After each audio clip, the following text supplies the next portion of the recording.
Good morning class को welcome back. हम बात कर रहे हैं नए चैप्टर के बारे में और हमारा नया चैप्टर है झरना। चैप्टर पोयम जो है वो कुछ इस तरह से है। उछल उछल कर पर्वतों की चोटी से मैं उछल उछल कर निकल के आता हूँ। झरझर बहता हूँ मैं, निरंतर बहते रहता हूँ। आओ सुनाओ मैं अपनी कहानी, झरना हूँ मैं, झरता रहता हूँ। तुम मेरे पास आओ, झरना कहता है तुम मेरे पास आओ, मैं तुम्हें अपनी कहानी सुनाता हूँ। झरना हूँ मैं, झरझर बहता रहता हूँ। झरना हूँ मैं, निरंतर बहता चला जाता हूँ मैं। पहाड़ों और घाटियों से मैं अपनी राह बनाता हूँ। पहाड़ों से और घाटियों से मैं अपना रास्ता बनाता हूँ। चीर चट्टानों के सीने को मैं आगे बढ़ता जाता हूँ और चट्टानों को तोड़ते हुए मैं आगे बढ़ते जाता हूँ। नहीं जानता मैं थकना मुझे नहीं पता क्या होता है। मुझे थकना नहीं आता है, मैं कभी नहीं थकता, मैं निरंतर चलता रहता हूँ, हंसता और गुनगुनाता हूँ। मुझे थकना नहीं आता, मैं हमेशा हंसता रहता हूँ और किसी भी गीत को गुनगुनाता रहता हूँ। यानी कि जब झरना जब नीचे की ओर गिरता है तो उसमें से एक आवाज़ निकलती है, तो इसी को हम कह सकते हैं कि झरना जो है वो गुनगुनाता है, हंसता है। धरती पर ठोकर खाता और धरती पर क्या खाता है वो, ठोकर खाता है और फिर भी सबकी प्यास बुझाता है। यानी कि वो अपने आप में कितना बड़ा काम कर रहा है।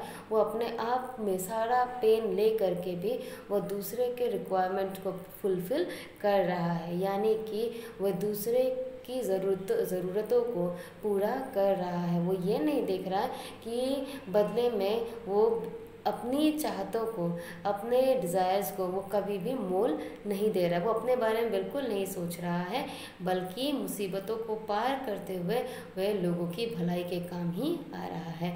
तो बच्चों, हमें ये सीख लेनी चाहिए कि हमें जो कोई भी महत्वपूर्ण काम हो उसको हमें बिना किसी स्वार्थ के करना चाहिए। और देखना, किसी भी काम को जब आप बिना स्वार्थ के करते हो तो उस काम को करने की खुशी अलग ही होती है। तो हमें हमेशा इन सारी बातों को ध्यान में रखना चाहिए। तो ये तो था पोएम के बारे में। अब हम चलते हैं शब्दार्थ के बारे में और देखते हैं शब्दार्थ में क्या है। पहला वाला वर्ड है पर्वत, जिसको हम कहते हैं माउंटेन, जिसको हम क्या कहते हैं, माउंटेन। नेक्स्ट वर्ड है राह, जिसको हम कहते हैं पाथ। नेक्स्ट वर्ड है वे, जिसको हम कहते हैं पाथ और वे। नेक्स्ट वर्ड है हमारा सीना, जिसको हम क्या कहते हैं, चेस्ट, जिसको हम क्या कहते हैं, चेस्ट। नेक्स्ट वर्ड है हमारा धरती, जिसको हम कहते हैं अर्थ। नेक्स्ट वर्ड है हमारा उछल, जिसको हम कहते हैं स्प्रिंग, स्पूट। नेक्स्ट वर्ड है हमारा चट्टानों, जिसको हम कहते हैं रॉक्स। नेक्स्ट वर्ड है हमारा ठोकर, जिसको हम कहते हैं स्टम्बल। नेक्स्ट वर्ड हमारा क्या है, स्टम्बल। नेक्स्ट वर्ड हमारा गुनगुनाता, जिसको हम कहते हैं हम। ठीक है।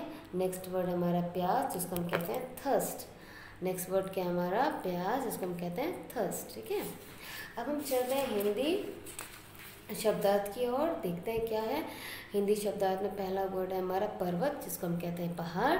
दूसरा वाला है सीना, जिसको हम कहते हैं छाती। तीसरा वाला है राह, जिसको हम कहते हैं रास्ता। नेक्स्ट वर्ड है हमारा धरती, जिसको हम कहते हैं भूमि। अब चलते हैं नए शब्द की ओर और ये वर्ड जो है आपको मेरे साथ साथ रिपीट करना है। उछल, उछल, उछल। नेक्स्ट वर्ड है हमारा झरझर। नेक्स्ट वर्ड है हमारा झरझर, झरझर। फिर है हमारा पहाड़ों, पहाड़ों, पहाड़ों। नेक्स्ट वर्ड है हमारा चट्टानों, चट्टानों, चट्टानों। नेक्स्ट वर्ड है हमारा थकना। नेक्स्ट वर्ड क्या है हमारा, थकना, थकना। फिर है ठोकर। नेक्स्ट वर्ड क्या है हमारा, ठोकर। नेक्स्ट वर्ड है गुनगुनाता, गुनगुनाता, गुनगुनाता। प्यास, प्यास, प्यास। नेक्स्ट वर्ड है हमारा बुझाता, बुझाता, बुझाता। नेक्स्ट वर्ड है हमारा घाटियों, घाटियों, घाटियों, फाइन। तो ये तो था हमारा पोएम, एक्सप्लेनेशन ओवर, शब्दार्थ हो गया।